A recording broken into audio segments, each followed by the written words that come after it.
Good morning, everyone, and good morning, Minnesota. As you can see, our legislators who are working pretty much round the clock, we're now moving inside 3 weeks of work to be done at the legislature. They're doing their work, but they're here today, and they're here today in a bipartisan manner, a bicameral manner, to talk about what we've all been talking about over the last year.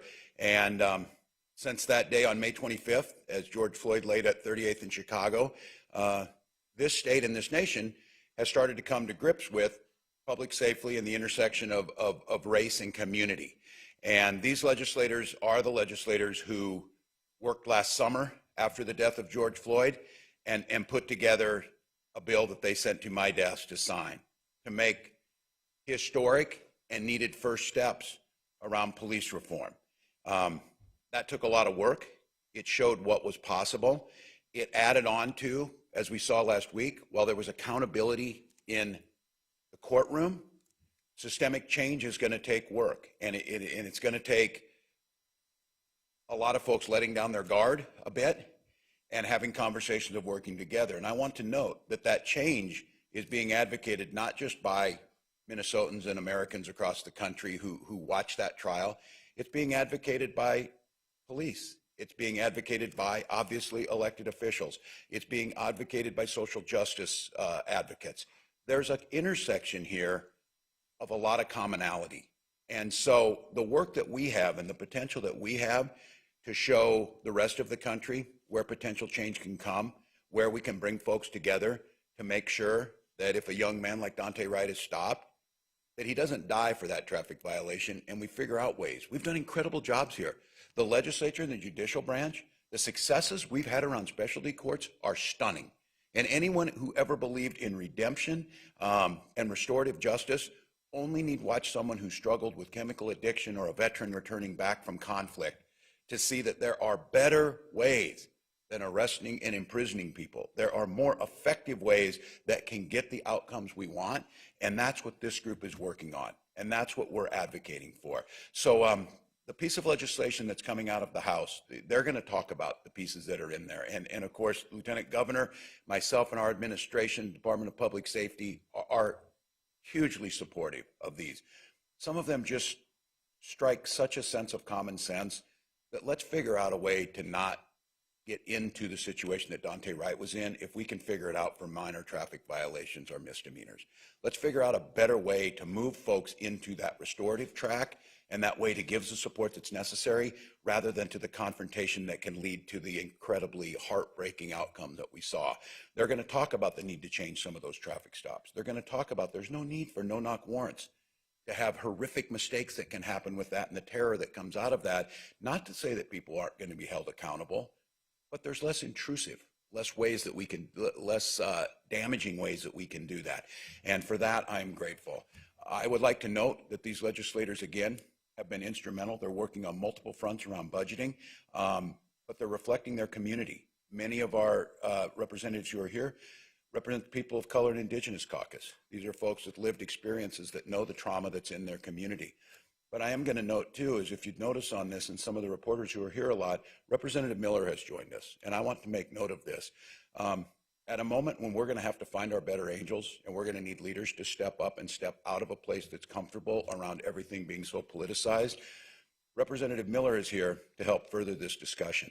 I'd like to note that the representative, I had a conversation the other day that lifted my spirits, lifted about what the potential would be. And just to be clear, make no mistake about this, I think the representative would note this too, is I don't think Representative Miller agrees with very many of my positions on things. And we proudly debate those differences. But the common humanity in this and try and find that, you're seeing a representative who I would have to, and I certainly would not speak to it, there's probably zero political gain from doing this, other than the fact that Minnesotans are watching, and they're watching us, and there's a moral imperative for us to do something, and it is going to take people to step out of a comfort zone, including myself, including the folks who are here. Representative Miller is modeling that today, and will speak his heart and his lived experience about what that means for him. And I think just for myself personally, I'm very grateful. I'm very grateful for you joining the work with these folks, not with an expectation that that means you're going to agree with everything that we have, but it means we're going to bring a voice to the table that has the potential to influence this legislation and get it passed and start making a difference in people's lives. And that's incredibly encouraging. So I'm going to turn it to the Lieutenant Governor, who will then turn it to the folks who've done the work and written on this. But again, I think that perspective of a lived experience, Minnesotans should not forget that we're the first state in the country that put an Indigenous woman into executive office, and for that we should be proud. That's progress. Lieutenant Governor Flanagan.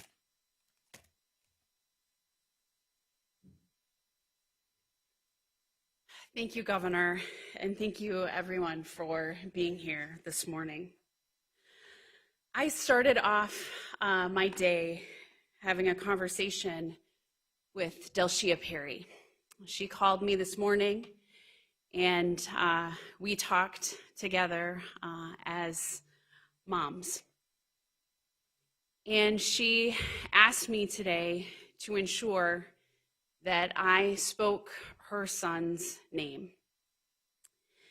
And Hardell Sherrill was her boy, who she lost. And justice for her son and for so many others is contained in these bills. So I made a commitment and a promise to her to do everything that I can to ensure that we move forward in a positive way in the memory of her son and for all of those we are carrying with us in this moment. So like many Minnesotans, I could feel myself holding my breath. I have never experienced the knots in my stomach as we were all waiting for the verdict in the Derek Chauvin case. The verdict declaring that Chauvin was guilty on all 3 counts was a relief. And to be honest, it was also a surprise for many of us who were expecting a different outcome. And it felt like an acknowledgement, finally, of the truth that so many of us have been carrying since May 25th. And also knowing that George Floyd should still be alive and that his daughter should have her father. We are grappling with a very different reality of systemic racism here in Minnesota. It's on our state's policymakers to ensure that last week's guilty verdict was just a first step towards true justice, building a state where every single Minnesotan is safe and valued, protected, believed in their community. I am so grateful to our partners in the House, and particularly the members of the People of Color and Indigenous Caucus, for their bold leadership and unrelenting push on police reform and accountability. They listened to Minnesotans. They heard the cries of thousands of protesters here in Minnesota, but let us not forget across the world. And they took action to create meaningful change. Now here we stand, urging Republicans in the Minnesota Senate to act. We are at a moment, we are at a choice point where we can continue to push for justice and build on the foundation of the verdict, or we can continue to sit in discomfort and remain silent and not take action, which frankly is what got us here in the first place. So I am so ready to work in partnership with folks on all sides of the aisle to get this done, and I know that the governor is too. Ensuring that our police departments protect the communities they serve should not be a partisan issue. So it's time to create that change. And one of the folks who's helping us to create that change is Senate Majority Leader Susan Kent, who I'd like to invite to the podium.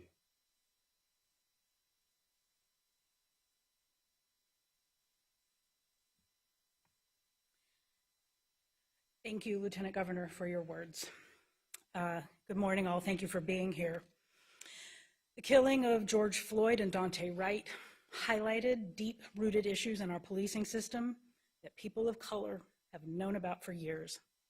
As Attorney General Keith Ellison said, the guilty verdict of Derek Chauvin was a step towards accountability, but there is a lot of work to do to reach justice. In doing this work, the ball is in the court of the Minnesota legislature. We must address police reform immediately because every Minnesotan, regardless of where they live or what they look like, deserves to feel safe in their communities. As we are here this morning, I am remembering when we gathered in this same room last July for the bill signing of the Police Accountability Act of 2020. We said then that it was a first step. It was the bare minimum of what Senate Republicans would agree to at the time, and we understood this work needed to continue in the 2021 session. As of today, Senate Republicans have held 0 hearings on police reform, with just over 2 weeks left in this year's session. After the death of Daunte Wright, Senator Gazelka promised informational hearings on police reform before the end of session.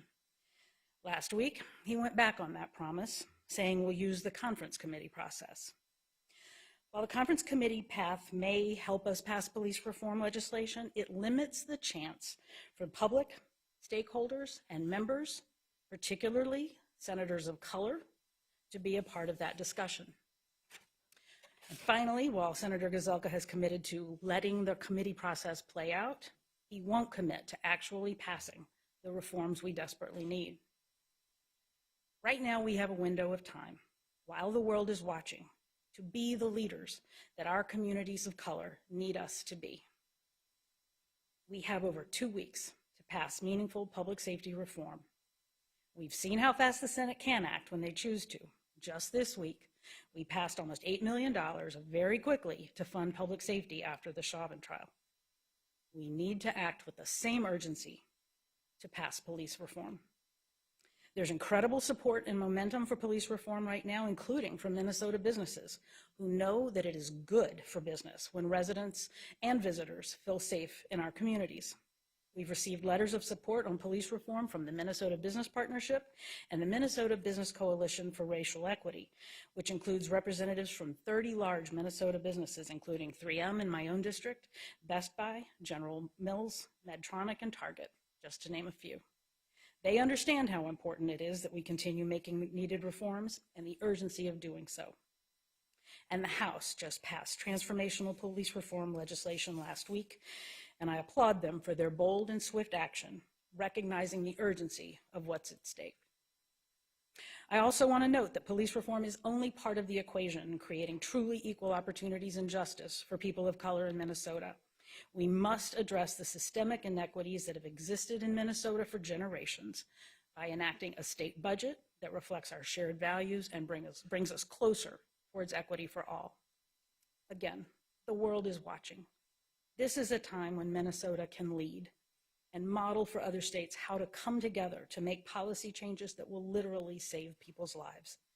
And when it comes to saving lives, it's simply unacceptable to say, we'll get to that next year. Thank you. And I would now like to welcome Speaker Melissa Hortman.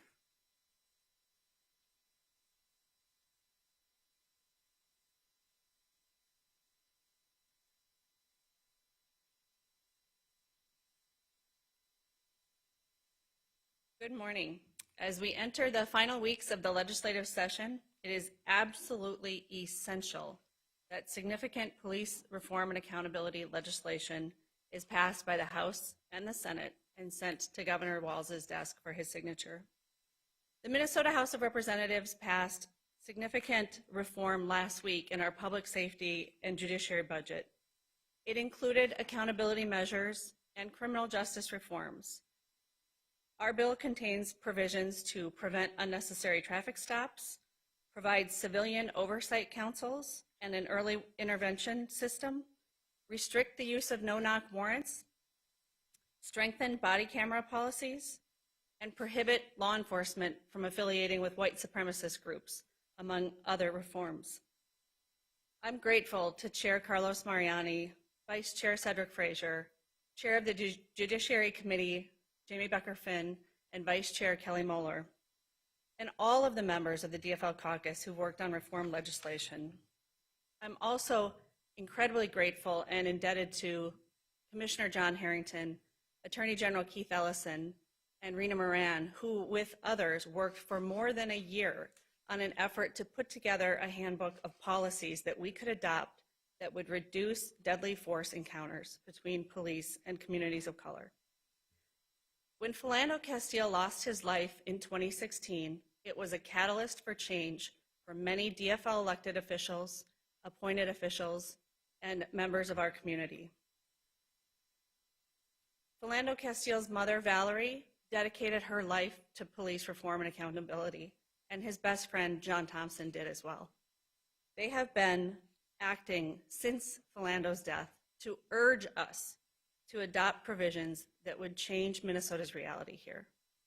Had we listened to their recommendations, had we enacted the change that they advocated for, perhaps we would not be talking about the loss of George Floyd's life and the loss of Dante Wright's life. We appreciate the law enforcement professionals in the state of Minnesota who keep us safe and respect human and constitutional rights. It must be acknowledged that there are heroic law enforcement officers who go to work every day, putting their lives on the line to protect us. Their good and heroic work is overshadowed by these deadly force encounters that never should have happened. For all of our safety, we have to take steps to improve accountability and public trust. We in the Minnesota House DFL and the Minnesota House of Representatives are committed to delivering safe communities and a fair justice system for all Minnesotans. We need Senate Republicans to join with us. At the conference committee, we have set the table. We have invited them. They must accept our offer to partner in this work.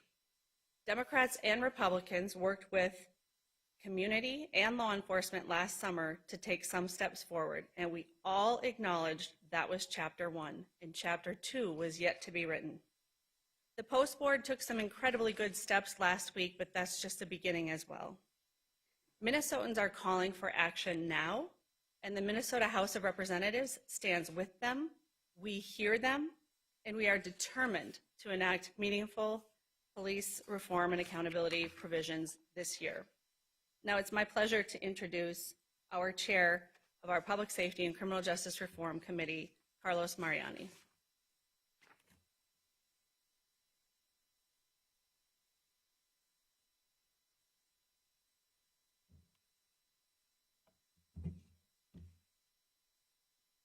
Good morning, everyone.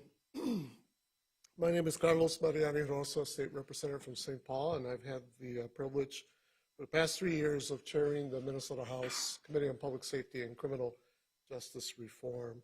And I have to say right off the bat that when I accepted that assignment, it was very much under the commitment on the part of our speaker, myself, and our caucus to address the racial equity challenges and racism challenges that we see in our corrections and our public safety systems. There is a wise saying, it's never the wrong time to do the right thing. Today I join our governor and my House and Senate colleagues, including my Republican colleague, Representative Miller, in saying now is the time for the Minnesota legislature to act on police reform and accountability. Not later, but now. Now, after a jury of 12 regular citizens, white and black, women and men, found that a state-licensed peace officer, Sergeant Chauvin, murdered a citizen of our state in the course of a police detention, an unarmed black man named George Floyd. Not later, but now, after another state-licensed peace officer shot and killed another young black man. He was 20 years old. After a traffic stop for a misdemeanor administrative suspected violation. Expired tabs leads to the death of Dante Wright. Why is that acceptable? Not later, but now, a few years after a low-level possible traffic violation also produced the outcome of a state-licensed peace officer shooting to death a non-resisting, compliant Philando Castile in front of his partner and preschool child. Now is the time, not later. This year, the Minnesota House has passed anti-bad cop legislation. We did that in our Public Safety Omnibus Bill, which will now be confereed with the Minnesota Senate. Our bill has several provisions to address these violations of decency and human rights. Now, it is a simple fact that Senator Kent just shared that the Minnesota Senate, on the other hand, has not passed a single piece of legislation nor held a single hearing on police accountability for these killings. They even recently reneged on their own last-minute promise to Minnesotans to hold an informational issue on policing issues. Across the nation, state legislatures are holding hearings and acting, but not the Minnesota Senate Republican majority. However, this morning, we're not here to shame the senators, only to speak truth and pull one another along to meet the needs of our citizens, especially those of communities of color traumatized by deadly encounters, repeated deadly encounters with our licensed peace officer. So we're here to call on our Senate colleagues to act as we meet in conference committee, and act now. The House offers several ways to act, from regulating traffic stops to empowering citizens to review local police actions to appropriating funds for community-based interventions to violence. There is a lot that the House brings to the conference committee from which to choose, including bipartisan support for a number of these provisions. As I mentioned earlier, the officers who killed these 3 Black citizens and others over the years were all licensed by the state of Minnesota. You can't be a peace officer in Minnesota unless the state licenses you. Minnesotans should be shocked that over its decades-long history, a state professional licensing board has rarely acted to use its regulatory powers to help pick out the quote-unquote bad apples and ensure that licensed professionals not act in unprofessional ways and in life-threatening ways. Recent leadership at that board is welcome, but it still needs direction from the legislature, and it would further help to see statutory affirmation of its need to be proactive. Regulatory reform may sound boring to many, but the rules and the accountability system matters. It matters to shape the firm duties and the behaviors of our licensed officers, especially in issues of life and death. The House bill, building on last year's work, uses the power of licensing to help save lives. The bill adds vital data collection. It regulates new conditions for traffic stops, directs new limits to no-knock warrants, addresses the unfairness of statutes of limitations to wrongful deaths, and regulates body camera access. In 2019, the Minnesota House passed regulatory reform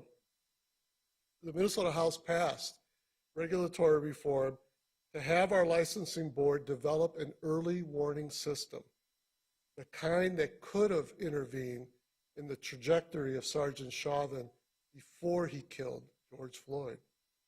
The Republican Senate majority held no hearings then on that proposal and rejected the House provision in conference. 12 months later, George Floyd was murdered. 3 months after that, under pressure from citizens, businesses, corporations, faith communities, the Minnesota Senate Republican majority finally agreed, and together we passed that same proposal, albeit in a watered-down state, but we acted. But the price for action was too high. It mattered to George Floyd's life that the Senate chose not to act earlier when it could have. Let's not repeat that. Our solemn duty as elected officials is to always do the right thing. Always. I don't think most of us think our job is to protect the quote-unquote bad apples or to protect a weak police accountability system. Now is the time to act and pass the next steps of police accountability legislation. The public wants police reform, and it wants police to be their partners. We can achieve both, but the Senate needs to act because it's never the wrong time to do the right thing. And members, now I call on my brother and my friend and good public servant, Senator Bobby Joe Champion. Thank you, Governor.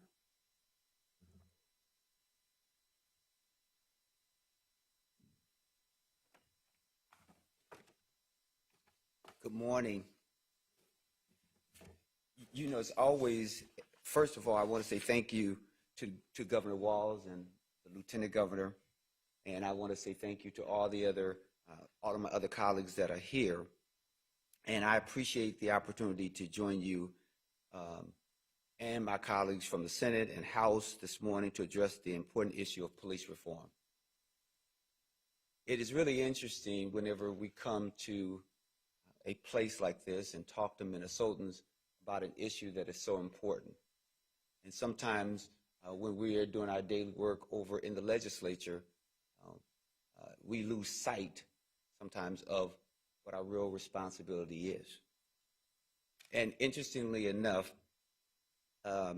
as I heard those who spoke before me and have noted the murder of George Floyd and the recent police killing of Daunte Wright, really exposed the world to the injustices that Black people and people of color face every day in Minnesota. And what's sad to say that it's just not in Minnesota, but it's national as well.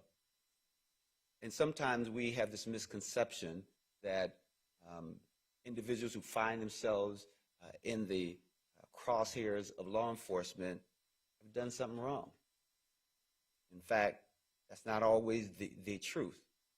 But the reality also is that I have 2 Black boys at home, and I really shouldn't say at home because I have one who's in college in Colorado, and then I have one who's a senior in high school and getting ready to go to college. And what's interesting about that, and the only reason why I raise that, is because every day before my son leaves, gets ready to drive someplace, I worry about if he's going to return home. I, from time to time, will say to him, even when I left this morning, he was at the dining room table doing distance learning, doing math. And it's rewarding to see him in that element and to understand that he's doing everything he can to make sure that he makes a positive contribution, not only to our family and neighborhood and community, but to the world.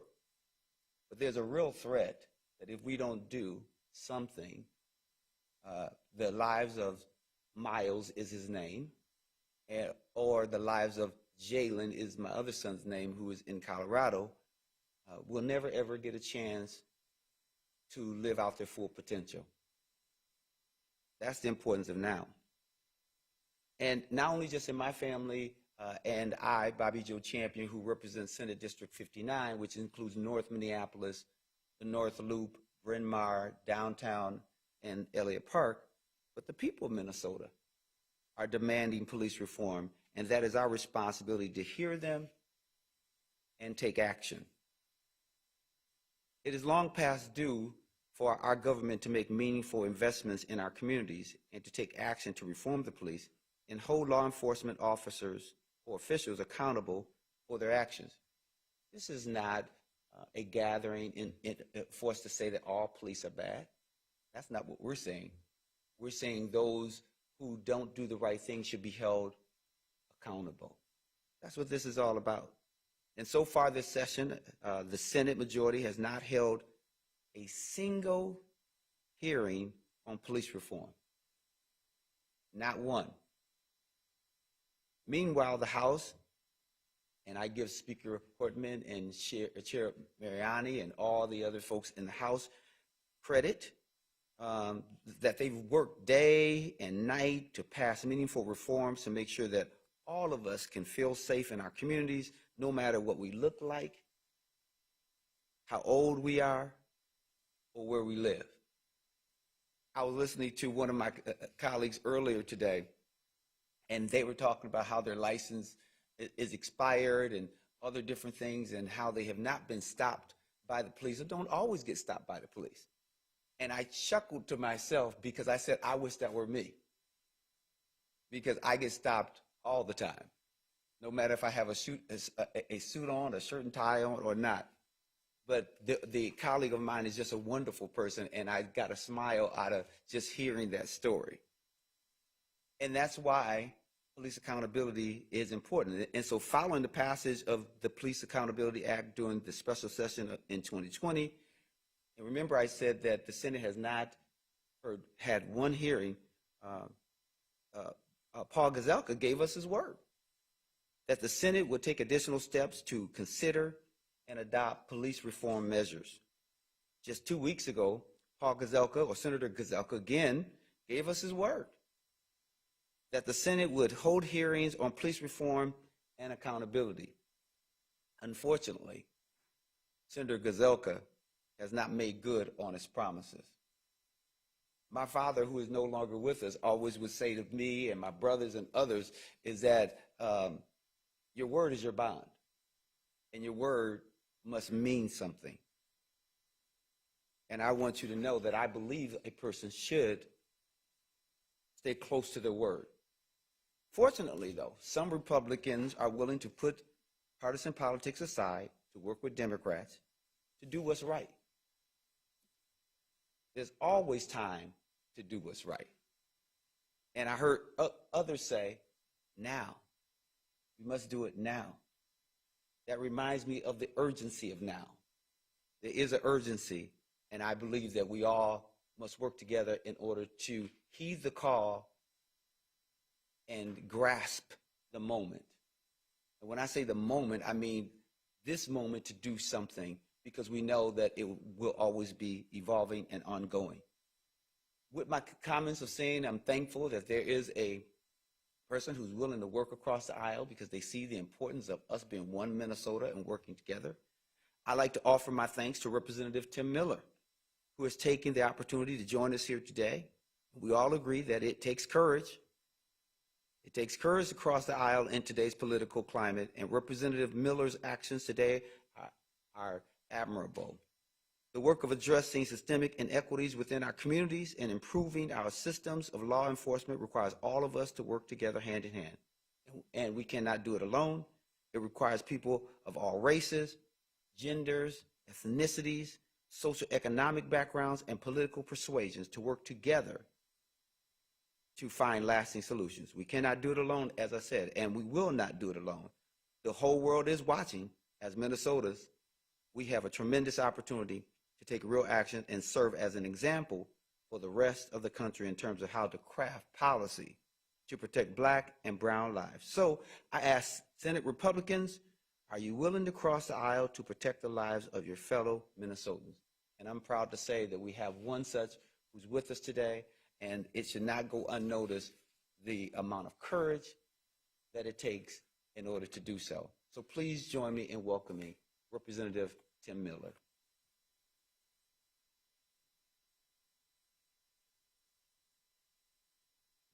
Senator, I hope I live up to your expectations.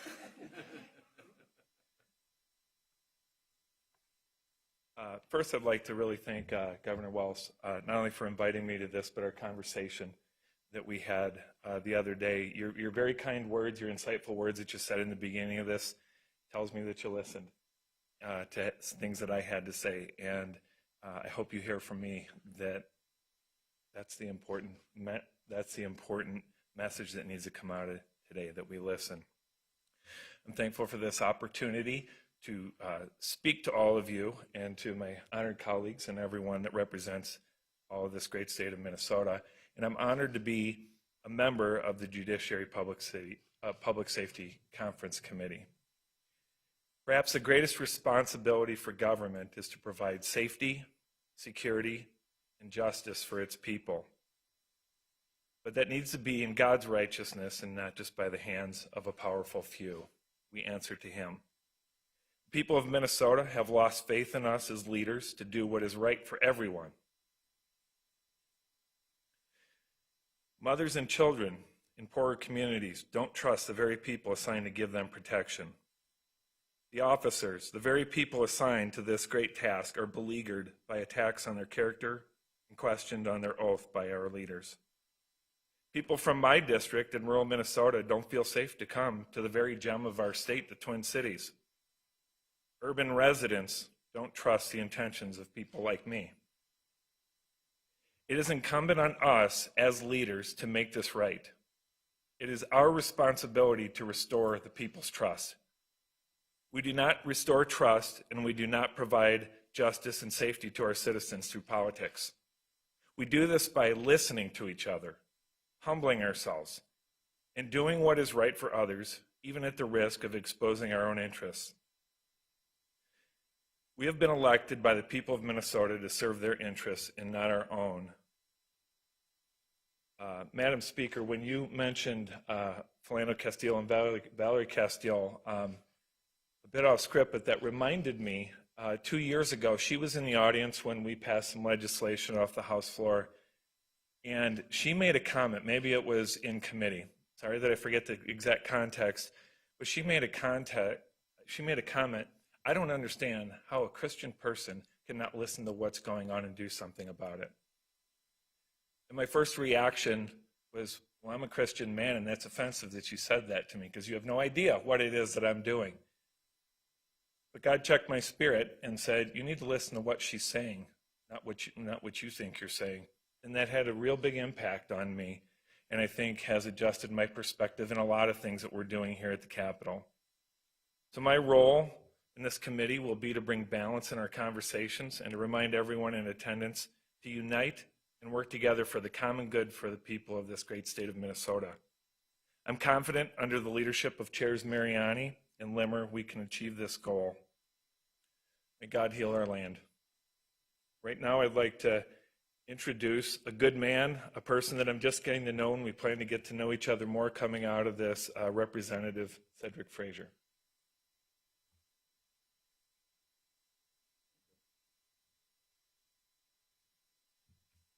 Good morning, everybody. Thank you for being here. And Rep. Miller, thank you for that.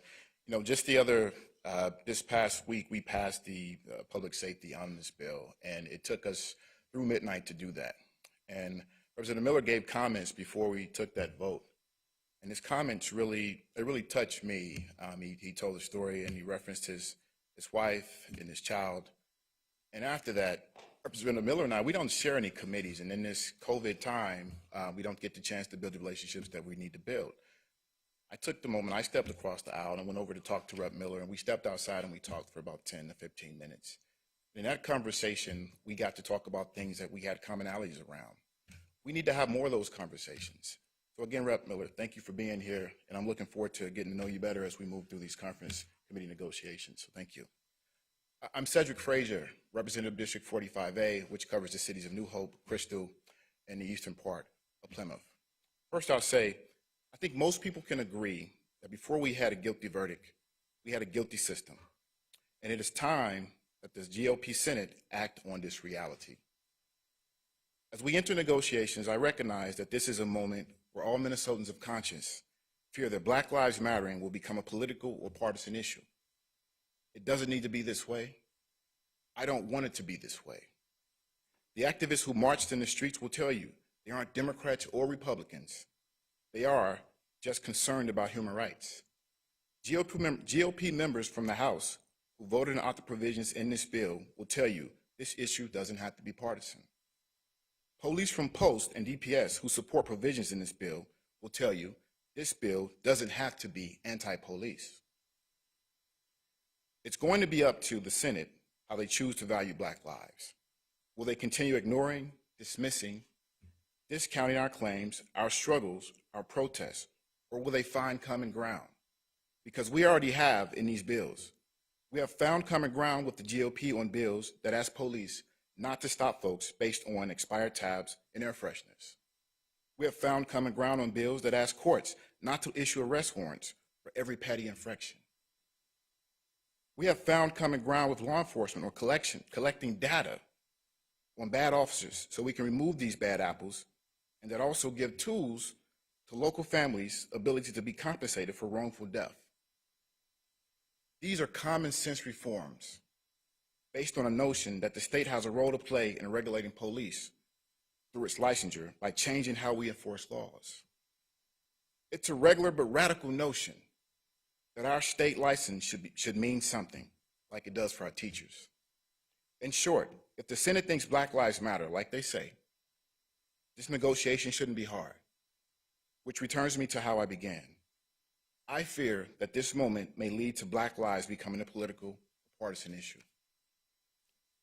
I hope the Senate doesn't treat our lives like a bargaining chip. And I truly mean that. And I hope they're listening right now. But I am looking forward to engaging in these negotiations, and I am looking forward to coming together truly as one Minnesota and putting some laws in place that will make and provide for a public safety system that is good for all Minnesotans. Thank you. I'll return the podium back to Governor.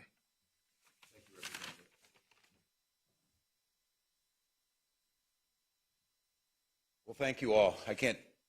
Another day to be incredibly proud of Minnesota, to take the situation and the moment we're in head on, and it is truly this is truly an inflection point.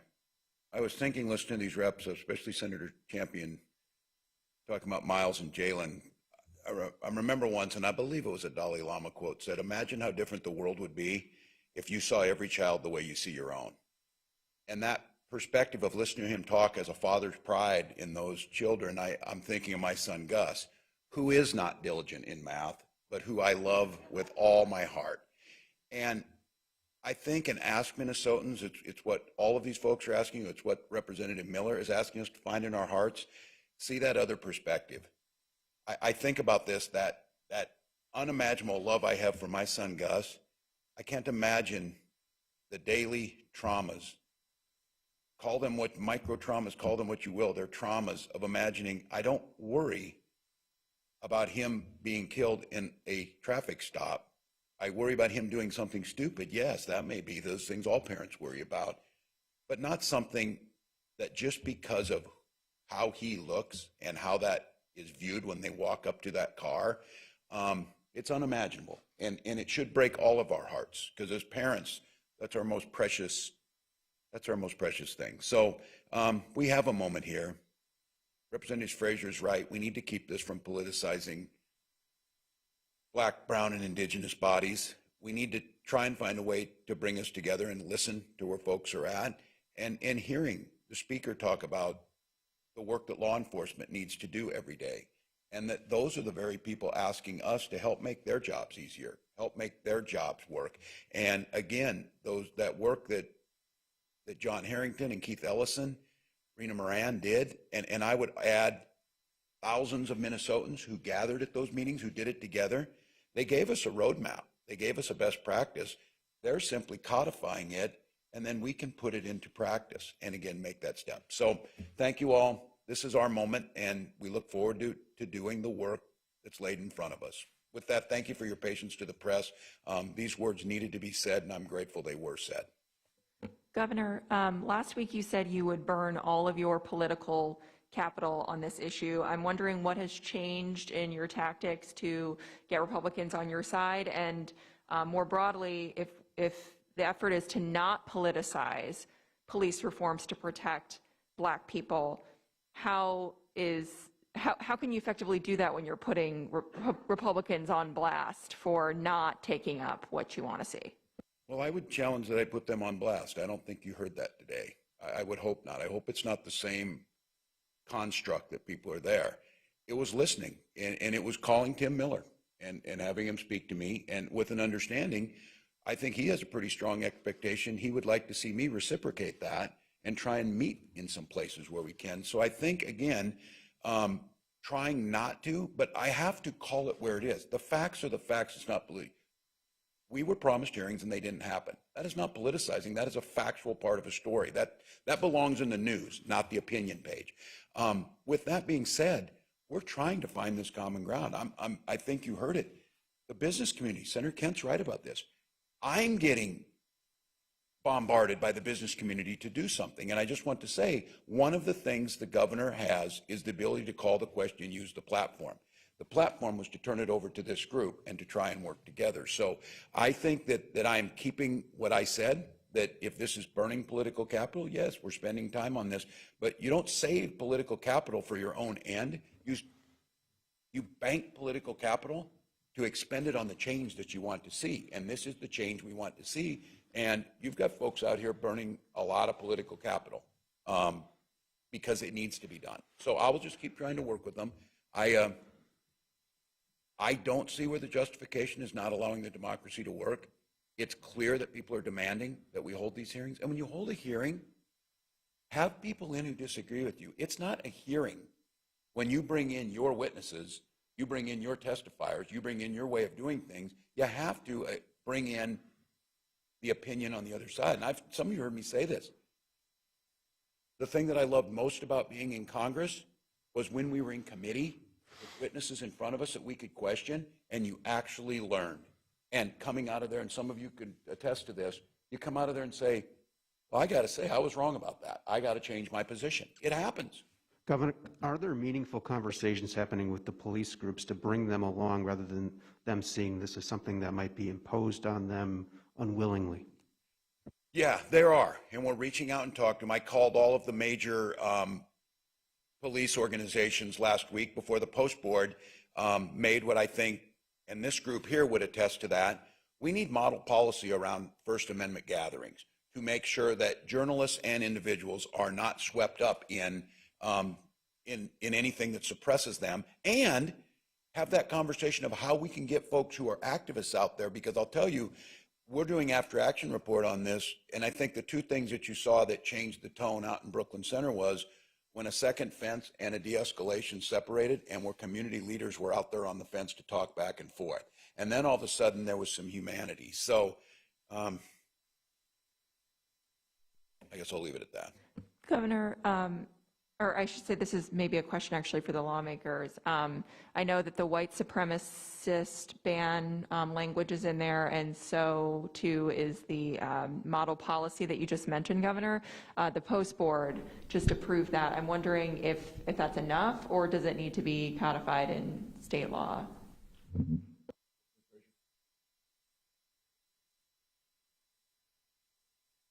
you for the question. I think that's a great step. What I mentioned earlier about this radical notion that our license should mean something. The Post Board controls the licensures of our peace officers. So I think it's a great step. But I think any time when you can codify it into law, it's more permanent. At the Post Board, they can change their policies and procedures more quickly. But I like to see it codified in law because I think it sets a standard, and it tells the entire state that we believe it's important enough to put it into law. And that sends that message to all Minnesotans. But I do think that was a great step from the Post Board. I think it tells you that they're listening to the community and that they're saying that this is a moment, and they're trying to meet that moment. Can I ask Speaker Hortman a question? You have to go to the podium, sorry.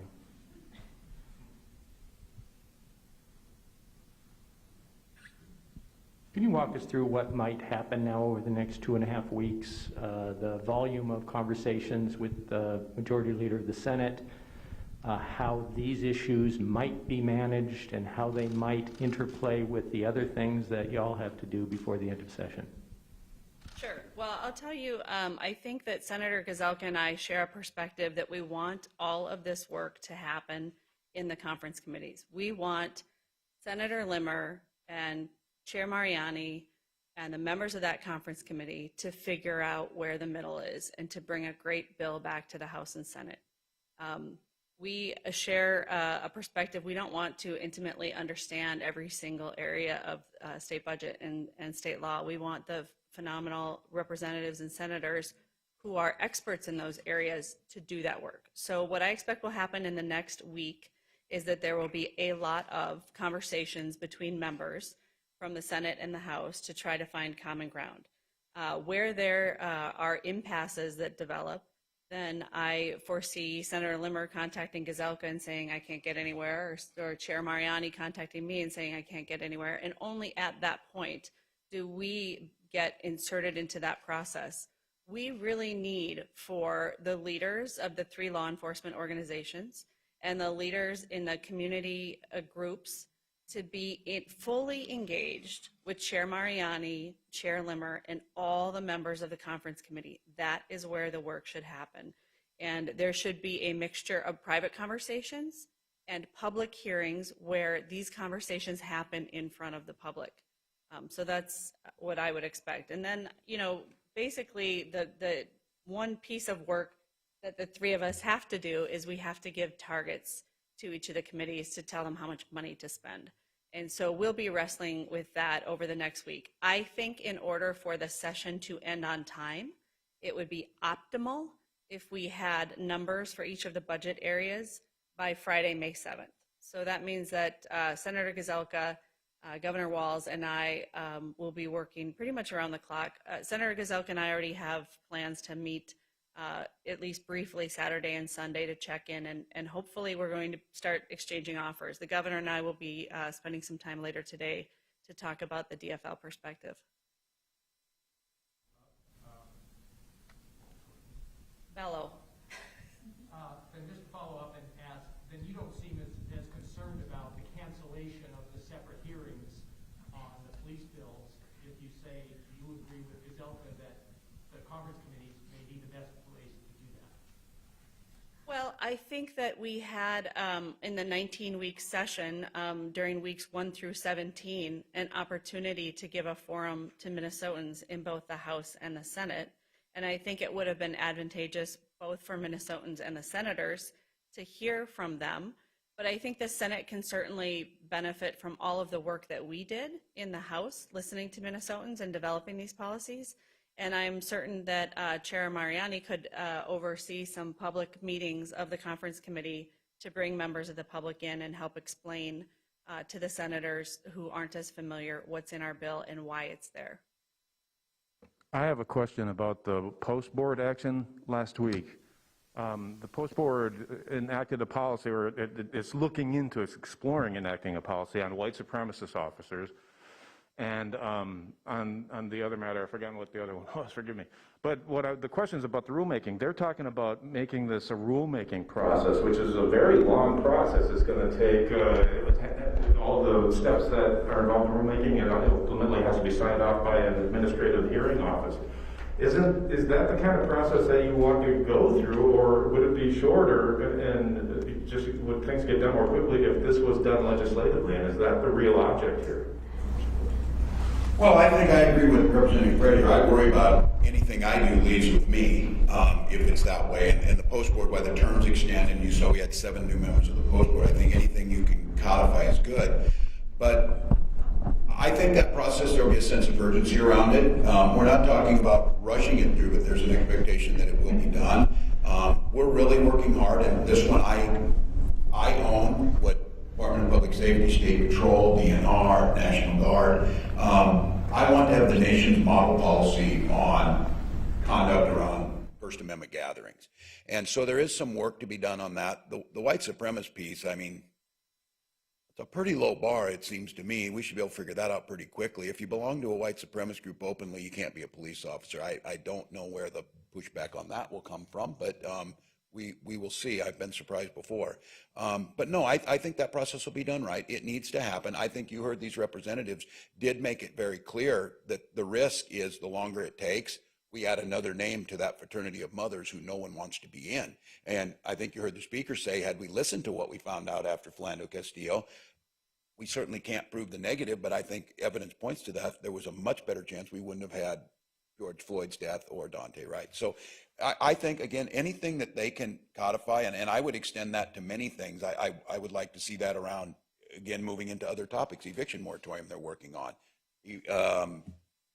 vaccine distribution, those types of things. But right now, since that isn't going, post board will do it. I trust the chair over there. I trust the members of that, and we'll get it, but there will be some time. You're right. On the First Amendment stuff, and that was the other one, obviously, there has been concern expressed in committee. There was concerns expressed during the post-board hearing about First Amendment constitutional issues associated with that. That, for instance, some people were worried, one officer on the post board was worried that she might be brandished as a white supremacist because she's got a Facebook friend. There are people worried about the First Amendment constitutional issues involving the protections. Are those real stumbling blocks, or is that just noise? No, I think that's legitimate, and I am concerned. That's where we protect everyone on that. Those are not made-up things, and we want to make sure that we're not demonizing everyone. We want it to be exactly what it says, and this is going to be a bit of a challenge, obviously, or especially around the First Amendment piece, because it's going to talk about conduct of folks who are there to hold the peace, but it's also going to go in, and we saw this happen, that there was conduct demonstrated by folks who made sure that there was no way you could misinterpret that peaceful protesters were not there to cause problems. And they made that very clear. And I think once we have that understanding, I think we have the potential here. We never want to see people be intimidated about going to the streets and asking for change. We also don't want to get to a point where those become magnets for folks who want to burn buildings down. And so that's what we're trying to do. But I do think, yes, we have to always be very careful when we're doing this. And the issue of looking at that, and I would say this, we're looking at it federally on this. That same thing applies to military. And I would say of my profession, we certainly should make sure that the licensing and standards around teachers, if there's known white supremacist ties, that those are dealt with too. So I do think there needs to be a process. There needs to be due process for everybody. But you heard our intelligence folks talk about this. You heard President Biden talk about it. White supremacist extremism is the terrorism that we need to be most concerned about right now, and we need to take that on. Governor, since the immediate a question for Representative Mariani. Come on. So I want to make sure that this question is in no way misinterpreted to think that Dante Wright should have been killed for any reason, but you described his stop as being pulled over for expired tabs and air freshener. We know that at some point during the stop, the officers learned that there was a warrant for his arrest. As I've seen that warrant, it says possession of a firearm and fleeing police. At that moment, presuming that that's the information the officers got, what in your mind are they supposed to do other than begin to effect an arrest?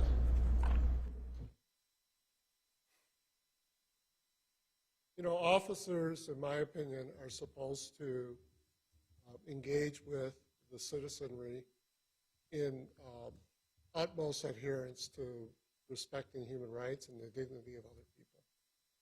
So that's just, you know, a big, broad. Specifically to this issue, there's a lot of literature on pretextual stops. You know, you've got, you know, the issue with Philando Castile just a few years ago, that given the brew of a number of issues, including the fact that we live in a society where all of us are infected by the sickness of racism, that forms our view of society, of one another, pretty quickly can add up to something that even that officer perhaps wasn't wanting or expecting to happen. I don't know all the details about Duante's situation. I know that there were issues about not knowing about a certain warrant. I know that Mr. Wright, the young man, had actually appeared in court on some other issues, so certainly had a history of complying and participating, you know, the way a citizen should participate in terms of interacting with the court system and you know, adjudicating whatever issue brought him to the court. The fact remains, however, that none of that was evident at the time at which he was pulled over. That was not why he was pulled over. He was pulled over, and I'll stand to be corrected, but he was pulled over for a relatively misdemeanor, quite frankly, administrative potential violation. And It seems to me that one of the big questions in our society is, do we want armed public agents going out of their way to interact with citizens over administrative potential violations? I think the answer in what happened in his situation, as well as in many others, at the very least, is that that is a poor use of our highly trained,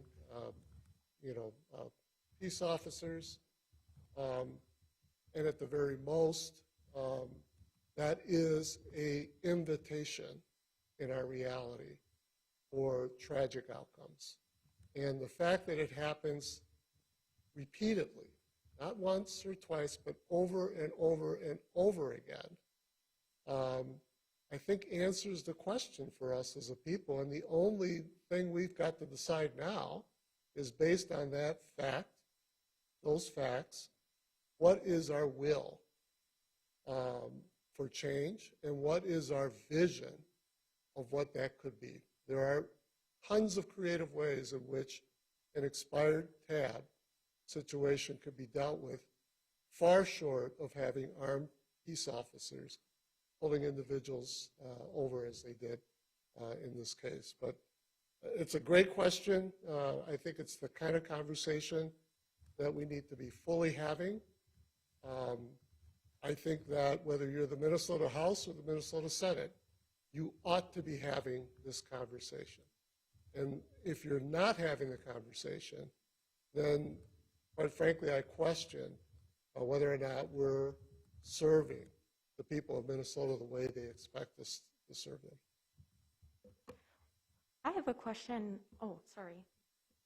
Go ahead, Chair Becker-Finn, if you're going to.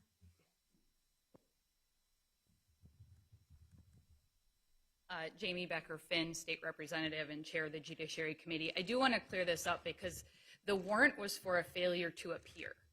It wasn't based on him being a danger to anybody. It was failure to show up at a court hearing. And I think it's important for everyone to note that. Regardless of what the underlying charge was for, that is the fact, that it was for a failure to appear. And the work that we've been doing in our committees since the beginning of the session has dealt with things like that, and whether we want to criminalize that kind of behavior. Is how many of us have missed an appointment? How many of us have forgotten to pay a bill on time? Sort of these administrative things that are just part of human life. Do we want to criminalize that behavior? So whether it's Representative Frazier's fines and fees reform, whether it's my bill regarding driver's license suspensions. We also have a bill that was just heard in a Public Safety Committee from Representative Long regarding warrants and how best do we handle warrants, and do you really need to be picking up all these people when it's things for like failing to appear or failing to pay a fine. And so I think it's important that the record reflect that, and that we not spin this into something that it isn't, because the reality is that he was pulled over because of his tabs, because of the air freshener, and then the warrant was for failing to show up at a hearing that he didn't know about.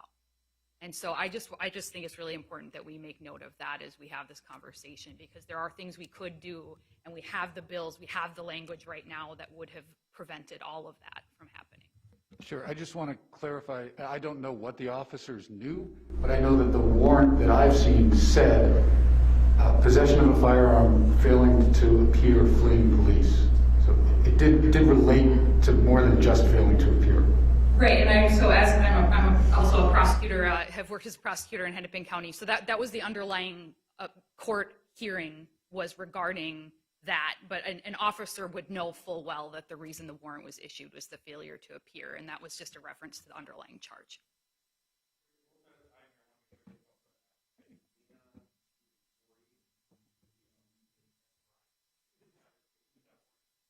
I'm wondering if one or more of you could speak to the traction that you might be hearing from greater Minnesota around the issue of police accountability. Is there the same desire to make a change outside the Twin Cities?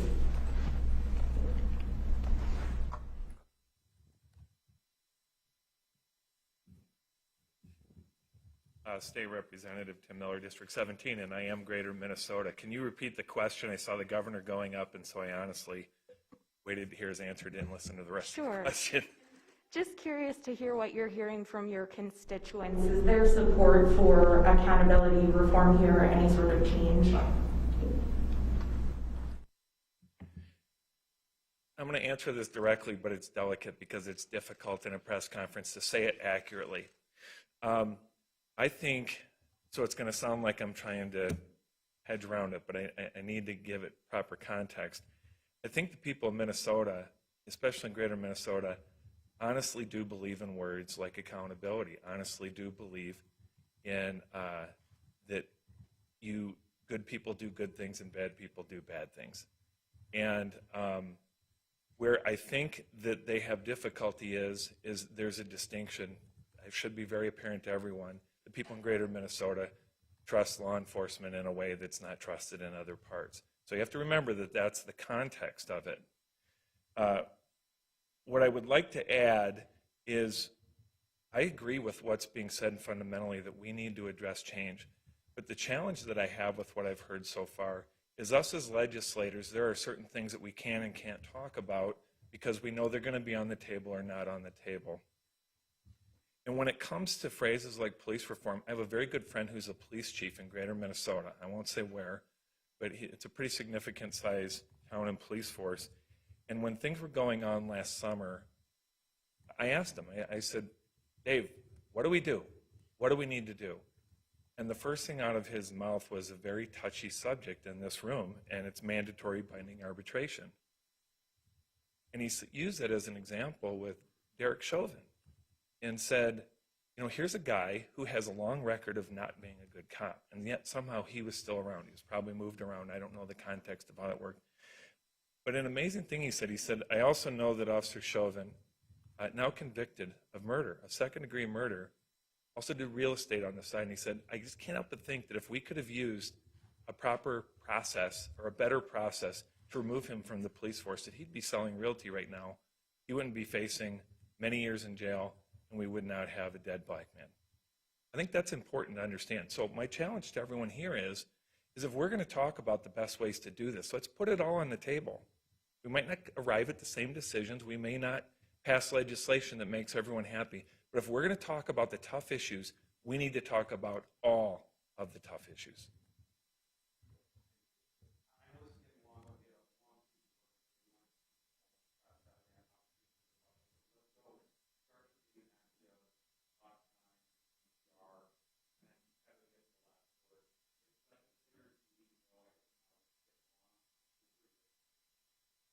And Teddy, real quick, especially in this time where I think Native voices are often being forgotten, even at the CNN level, I do want to speak to the importance of our tribal folks who live in rural communities. And if you look at the statistics around Beltrami County, and you look at the history in places like Beltrami County, which is the county that touches Leech Lake, White Earth, and Red Lake, you might get a different answer than some other parts of rural Minnesota. And I think if you talk to my colleagues who represent Moorhead, Rochester, Duluth, all of those areas, they're also demanding change there. And so I do want to speak up for that voice, as well as a provision in our public safety omnibus bill regarding tribal jurisdiction with the Leech Lake Tribal Police Department and the good work that's being done there. So those are things that we can do, and I just want to make sure that those members of rural Minnesota are not forgotten in this conversation.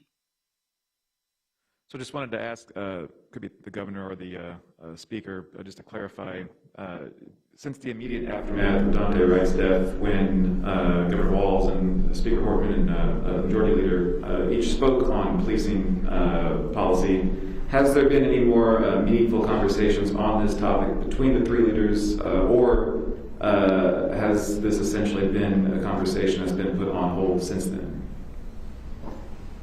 I'll let the speaker, because the administration interacts kind of both ways as it is on this, and the legislative branch talks together. I don't think it's been meaningful. There have been overtures back and forth, but I think both sides obviously see this very differently. I mean, I do think this perspective matters. As Representative Miller's talking about, Senator Gazelka and I I believe him when he says he doesn't think that there's a problem here and the system works. And we're trying to say there is. So I don't know if it's been that meaningful. I'd like to put into context what Representative Becker Finn said, just to be clear, and going back to what Lieutenant Governor said.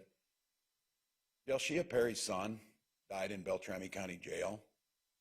And I don't know how to explain this other than the video of that death was not 9 minutes, it was 7 days. And he laid on the floor of his cell telling them he was in medical emergency and nothing was done for him. He died over a 7-day period on camera in that cell by himself on the floor. So I do think we all have this, and I would go to this, the greater Minnesota piece. Representative Miller lives out there. I've lived out there. I think it's important when you get folks who know folks.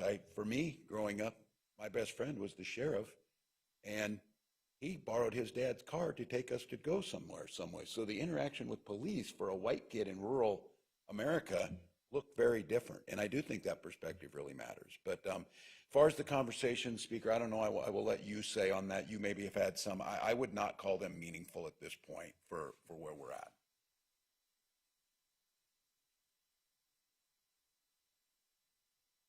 We did have a conversation after Dante Wright was killed, and I think it was an outgrowth of that conversation with the leaders that led Senator Gazelka to commit to having public hearings, because as Senator Gazelka and the governor have relayed, we had a rather intense conversation about how much work has happened in the House and how little work had happened in the Senate. And then I think in response to that, Senator Gazelka said that they would undertake that work. And we in the House have, and I think the governor as well, has been waiting for Senator Gazelka to follow through on that.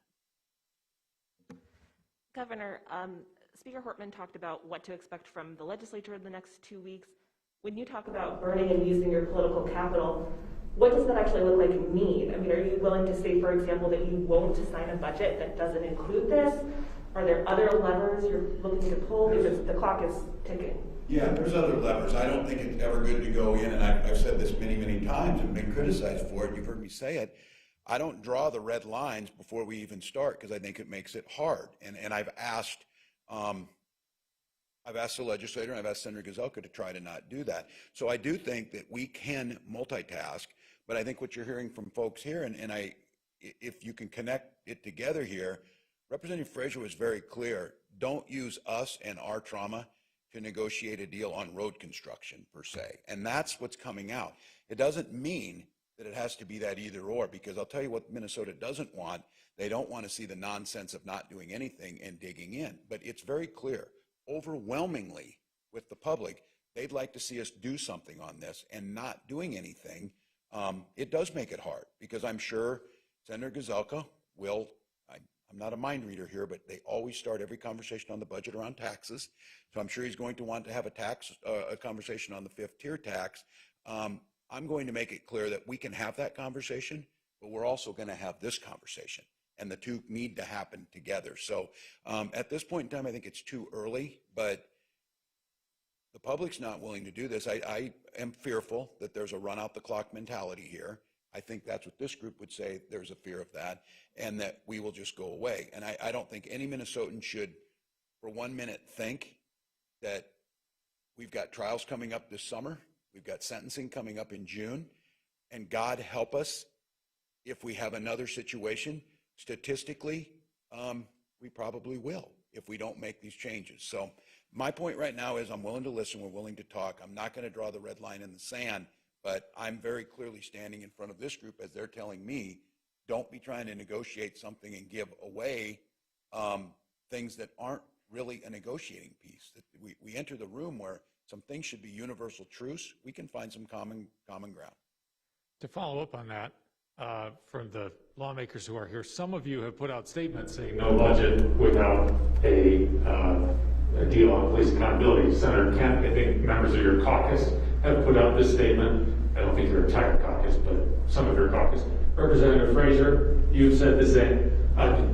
Representative Frazier, for you, do you still agree with that sentiment that you expressed a couple weeks ago? Thank you for that question. I've been very clear on subsequent conversations after making a statement that My point was to make these reforms and accountability measures a priority, and that is still where I stand. These have to be a priority. As the governor just said, the longer we wait, and statistically it says in about 8 to 12 months, a police officer kills someone in this state.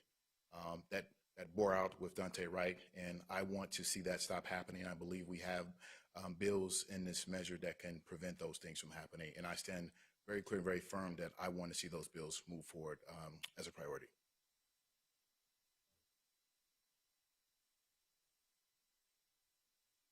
Very briefly, I would just say that, the most recent statement from the Senate Posse Caucus talked about prioritizing this particular bill.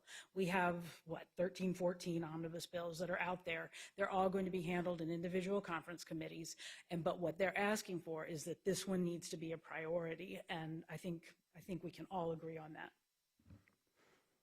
People are seeing these staggering numbers when it comes to the amount of money going towards settlements, both for the headline cases and for other interactions that we don't necessarily hear about, and also for things related to damage or the police presence that you put out to stop damage. Do you plan to do any kind of accounting on what kind of this police situation has cost us? And also, do you intend to do anything to help communities like Brooklyn Center, which are looking at a large settlement that they might not be able to absorb? I think yes on all those accounts, and on this, what it costs. Here's the thing, some of you heard me say this many times. I said it when I asked folks to let me run for Congress. We can either spend money building prisons or we can spend money building schools. I would rather build the schools. We can spend money investing in community, or we can spend money on this end. It can't go on. The hellish situation of asking these legislators to fund a deficiency because of the point where we're at in the biennium, I clearly understood their frustration, because I've been asking for months to fund summer school so that we don't have to start giving teacher layoff notices. Oh no, nothing there, nothing there. But boy, 15 minutes we moved it on police, and that's, I think, the frustration. So I do think that there'll be accountability. There'll be an accountability on actions. We'll bring in third-party folks who are going to evaluate. I have the ability to influence that change over state agencies like BCA, State Patrol, DNR, National Guard, but we want it to extend further out. And what was the other part, Brian, that you wanted? For cities like Brooklyn Center, which is now looking at a major settlement related to Dante Wright, depending on how that turns out, they're not in the same position as a city of the size of Minneapolis. Is the legislature or the state going to have to step in to make sure that their taxpayers don't get I'll let the legislature speak on that. I'm not hopeful. I asked for the money, and many folks here asked for the money for Lake Street and University and rebuilding, as we saw, and there wasn't really a desire to help. Yes, we have to figure this out, because the hellish part of this too is that very community that feels like they're not safe with the police, and then the actions of the police lead to a payout that they actually all pay for because their property taxes go up because they got no way to pay for it. I mean, it's just a spiral, and I think we all need to think about this. And I would say, if you need to remove yourself from the moral and ethical imperative of doing some of this, there's an economic imperative. We cannot continue to spend money. It is far more cost effective to send a child to a school where there's not a gap in learning than it is to send them eventually to corrections and to a state prison. So yes, I think this is all part of it. And I would say that not to be detached from this conversation, and when we talk about what the end state looks like in this universal deal, I would argue that a big chunk of this reform that we're talking about is how we use these Rescue Act dollars to close the achievement gap, close the home ownership gap, close the business ownership gap, and investments. Those are all things that I think that's why the business community too is just encouraging us, do all these things in a package, fit them all together. But we need to talk about this, that we can't have these cities bear the brunt of alone, because it is simply untenable for a city like Brooklyn Center to be able to have the settlement that I think most of us know is coming, and rightfully so, to the Wright family. Chair Mariani, I have a question for you. This will be a difficult question actually for me, but it's possibly my last opportunity, so I feel compelled to ask it. As you know, I have a son who died on the streets. He was chronically homeless, chronically addicted. I have another son who is mentally ill. I've seen both of them have very, very dangerous encounters with police, and they've survived them, luckily.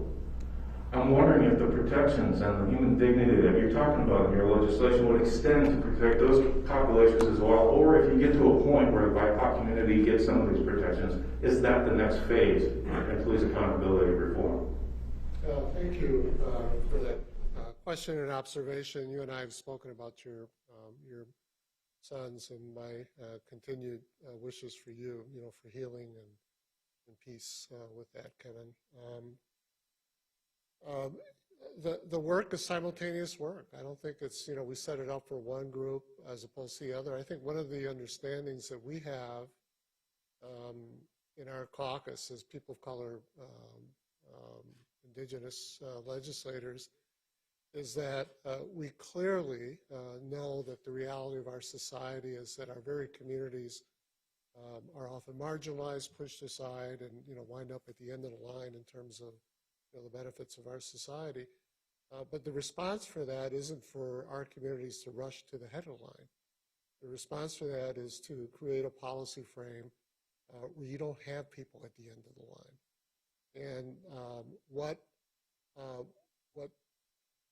meeting the human rights and dignity and decency of our communities is consistent with human rights decency for everyone. And I think one of the things, when we get into intersectional politics, you'll see, and I think you'll see increasingly, is the ability of different advocacy groups, whether they're working for disabilities issues or for young, among children, to develop common agendas. NAMI is a really good example of that, very much centered on mental illnesses and very much a race equity focused citizen advocacy group. But it is an important question, because I think the perception out there is that, this is we have a society that should be, a zero-sum game, and I just got to make sure I get to the front before everyone else. I can't think of a weaker Minnesota or a weaker country, if we're focused, on that kind of thinking. And so our challenge is, in fact, how are our legislative proposals universal and applicable? Police, law enforcement centering on human rights and interacting on a daily basis with individuals based on that centeredness of human rights, that benefits everyone. It's precisely when our systems are given the permission to choose who to treat well, that we wind up with systems that treats nobody well, unless you're incredibly privileged and isolated. That's not the kind of state I want to live in, or the kind of world that I want to live in either.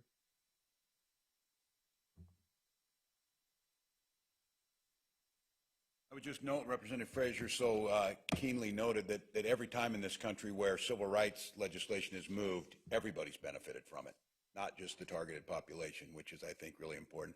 I'd like to say thank you to the press. You were patient with your time today, but it's an important topic. It's obviously going to shape negotiations now, but more importantly, we keep saying it, this group keeps saying, it's going to shape Minnesota for generations to come. This is a moment to truly say everyone's welcome here, everyone's valued. This is a place to raise your children, the best in the country, and that needs to mean everyone. And this is a step towards it. There's a lot of moving pieces happening with negotiations, but this one we have the potential here. And I think there's legislators here who are speaking for their community. There's legislators here that are standing humbly in front of the people they represent to try and come to a workable solution. So I appreciate all of you. And I would just add as a note to all of you, as we work on this model policy around First Amendment, there's going to be the need to actively engage, both from a 40,000-foot level of publishers and editors, but also the folks who are actually covering these stories on the ground and things that will make that better so that Minnesota does become the place where press freedom and the ability to tell the stories around these important things is the air we breathe. So those suggestions, those points, those insights, we're really going to be looking for as we talk about. That's going to be a process. That process needs to include the voices on the ground. With that, thank you all, and thank you, legislators. Appreciate your commitment of time, everyone. Thank you. Thank you.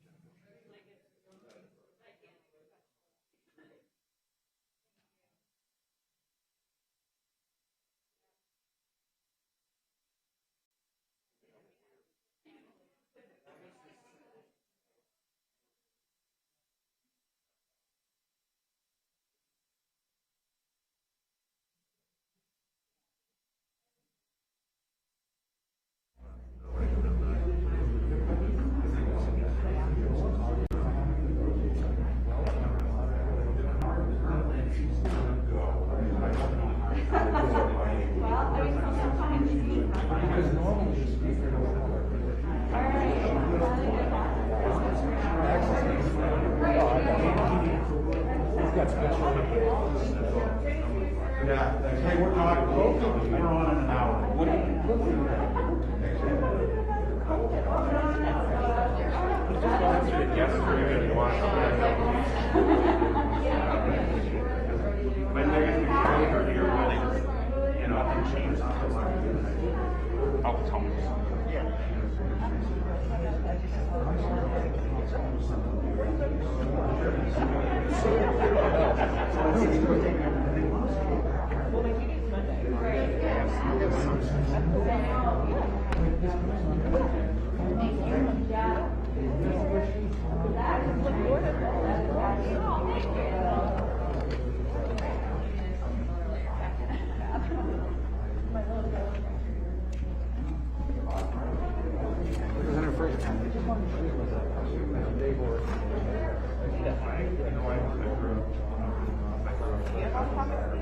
That's my contact.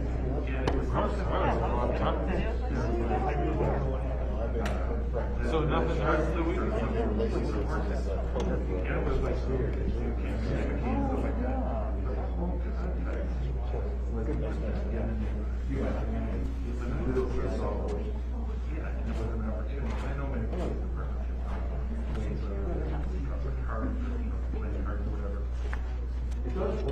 it doesn't, I don't know how much we're doing it, but I know that we have sort of attitude that I'd like to see us, as the context, when you feel humanized, it really changes. We saw that on the